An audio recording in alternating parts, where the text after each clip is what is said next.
Avec ses fastes, Saint-Tropez est tout un symbole. Mais cette image pourrait bientôt appartenir au passé.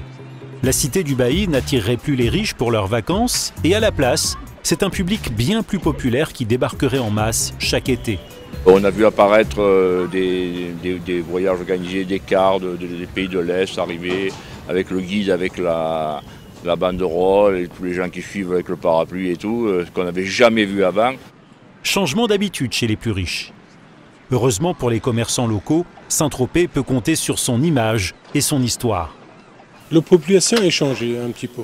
Des classes moyennes et un petit peu en dessous, même malgré qu'ils n'ont pas beaucoup de moyens, ils viennent pour visiter parce que quand même c'est ville de gendarme Saint-Tropez, des Brigitte Bardot, tout le monde vient, ils veulent un souvenir, ils achètent un souvenir par rapport à ça et ils sont contents.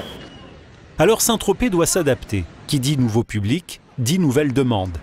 Pas question de supprimer les yachts et les voitures de sport, mais à côté des boutiques de luxe, musées et autres expositions se multiplient.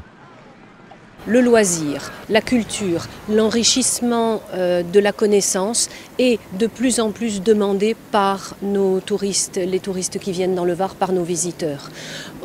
Certes, et on s'aperçoit que en fait, les consommations de nos visiteurs se développent de plus en plus autour de cet axe-là. On visite les musées, on visite les jardins, on visite les parcs, on visite les monuments. Les monuments, Saint-Tropez n'en manque pas, qu'ils soient âgés de plusieurs siècles ou qu'ils se soient érigés dans l'imaginaire collectif. Cette année, avec le musée de la gendarmerie, c'est 100 000 visiteurs de plus que nous avons eu, 110 000 de plus. Mais c'est vraiment, la culture est un vecteur de l'économie. Et bon, quand on voit l'importance de l'affluence ici, l'affluence à la citadelle, vous comprenez derrière qu'il y a de la consommation, il y a des tas de choses qui sont apportées à l'économie locale.